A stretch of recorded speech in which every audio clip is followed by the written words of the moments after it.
भारतीयों की सऊदी अरब से छुट्टी। भारत की छितरोल। मोदी का इसराइल को बाप बनाना महंगा पड़ गया। भारत में कोहराम। दिनेश वोरा फट पड़े। पाक फौज दुनिया भर की ताकतवर तरीन फौज बन गई। परवीन सुहाने का एतराफ। दोस्तों, सऊदी अरब ने बिगुल बजा दिया है।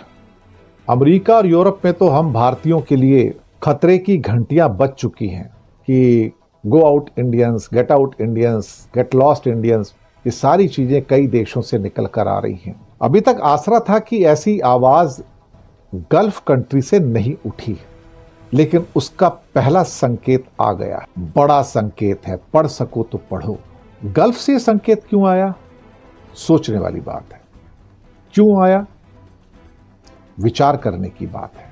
पिछले कुछ वर्षों से एक बात तो 100% कंफर्म हो गई थी कि भारत का झुकाव इजराइल की तरफ बहुत ज्यादा होता गया और कई किस्म की कोलैबोरेशंस हुई, बातचीत हुई और हालात इस कदर बिगड़ गए कई बार या बन गए कुछ लोगों के लिए कि हम पैलेस्टाइन को भूल गए।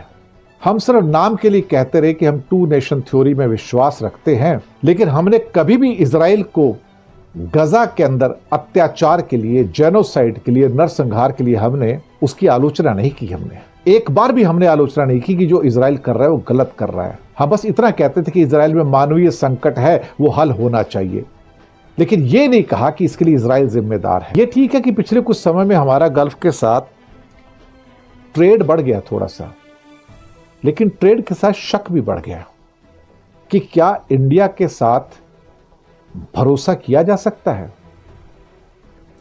और उसका पहला बड़ा संकेत कि इंडिया का जो इजराइल की ओर झुकना है वो सऊदी अरब से आता है। सबसे रिच, सबसे पावरफुल ओआईसी का चीफ भी कह सकते हो। और सऊदी अरेबिया को अनक्राउंड किंग कहा जाता है मुस्लिम वर्ल्ड का। Uncrowned king. मक्का मदीना भी है वहां पर और पैसा भी बहुत ज्यादा है। इस बात की कुल बुलाहट थी उनके अंदर कि इंडिया धीरे धीरे धीरे धीरे इजराइल की ओर जा चुका है, तो उस पर भरोसा नहीं किया जा सकता। तो क्या इंडियंस पे भरोसा किया जाए?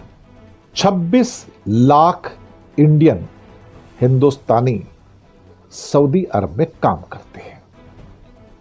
90 लाख इंडियन अप्रॉक्सीमेटली पूरे गल्फ में काम करते हैं और अच्छे खासे पैसे भेजते हैं। $50 बिलियन से ज्यादा पैसे गल्फ से हर साल रेमिटेंस के रूप में इंडिया के पास आते हैं। ये इंडिया की इकोनॉमी की बैकबोन है। अगर हमारे पास ये $125 बिलियन की रेमिटेंस ना आए तो हम तो लुट जाएंगे भाई साहब, बर्बाद हो जाएंगे। मैं आपको बताऊं, क्योंकि हम तो बाकी चीजों में तो ऑलरेडी हम माइनस में जा रहे हैं। गुड्स में माइनस में है, थोड़ा बहुत सर्विसेज में प्लस में है, तो ये सब चीजें हैं यहां पर। लेकिन 26 लाख भारतीय इस समय उनके ऊपर अब तलवार लटकनी शुरू हो गई है। 2023 और 2024 के बीच में करीब 2 लाख इंडियन वर्कर्स बढ़ गए। मोदी जी ने 3 बार वहां का टूर किया सऊदी का। उनको सर्वोच्च सम्मान भी मिला, ऐसी बात नहीं है उसका, लेकिन वो जो एक माइंड में एक गंठी थी ना, एक गांठ बंधी हुई थी, वो गई नहीं। और अल्टीमेटली सऊदी और पाकिस्तान की डील ने ये बता दिया कि भाई सऊदी किसके साथ खड़ा है। हमारे अखबार, हमारे चैनल्स एक ही चीज, एक ही रट लगा के बैठे रहे कि पाकिस्तान के पास कुछ नहीं है, वो कटोरा लेके मांगने जाता है, उसकी झोली खाली है, उसकी झोली में कुछ नहीं है। लेकिन अल्टीमेटली स्ट्रेटजिक जो पार्टनरशिप है वो तो सऊदी के साथ पाकिस्तान ही कर रहे हैं। और पाकिस्तान को स्ट्रेटजिक पार्टनरशिप अमेरिका भी देता है, चाइना भी देता है, टर्की भी देता है, अजरबैजान भी देता है, बाकी मुल्क भी देते हैं। हमारे साथ कोई नहीं रहता, जबकि हम पावरफुल इकोनॉमी है।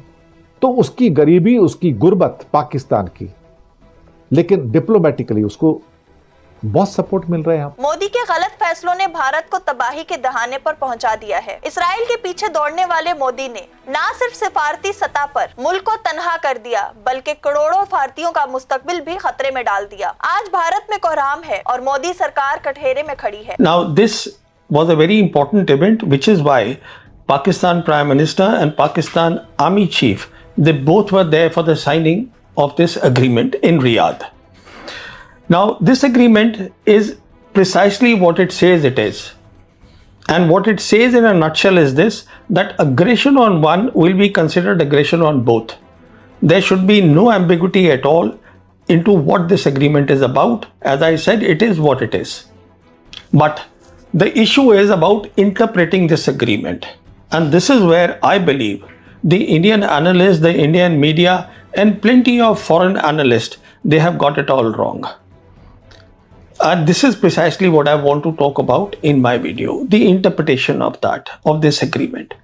But before I do that, there are three events which are closely linked to this agreement that need to be understood in brief. When the air battle happened on the first night of Operation Sindoor, Pakistan Air Force shot down 7 fighter jets of the Indian Air Force, 4 of which he said were Rafales.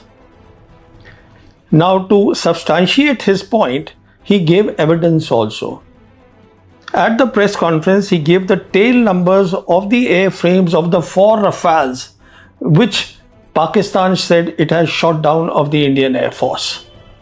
Now, this is the first time that Pakistan has given such evidence to the world about 4 Rafales being shot down. So the point is, the ball really is now in India's court. India can either refute this evidence, or India can give a counter evidence, or India can just keep quiet. Assuming that India will just keep quiet about the whole thing, the world in any case believes what it does, even before this disclosure was made. And that is that the outcome of Operation Sindoor was about Pakistan military demonstrating its credible conventional war capabilities against India, a big thing. Now, the second disclosure of General Kidwai was that after Operation Sindoor, we know that the Pakistan Army has raised the Army Rocket Force Command. And according to the general, this command raises the nuclear threshold by inserting an additional layer of deterrence between Pakistan's conventional war deterrence and nuclear war deterrence. So what he's saying here is that the existing credible conventional war fighting capabilities of Pakistan will get further strengthened because of this Rocket Force Command which the Pakistan Army has created. And I agree with General Kidwai's assessment on this. But the point to note here is that this press conference, as I said, was not a coincidence. It was held to give a clear signaling that this agreement, which was being signed in Riyadh, यूं भारत की सिफारती नाकामी और मोदी सरकार की पॉलिसियों ने मुल्क को बदतरीन बहरान पर धकेल दिया है। दूसरी जानिब पाक फौज की बढ़ती हुई ताकत का एतराफ खुद भारतीय तज्जियाकार कर रहे हैं, जो हकीकत में एक नए दौर की शुरुआत है।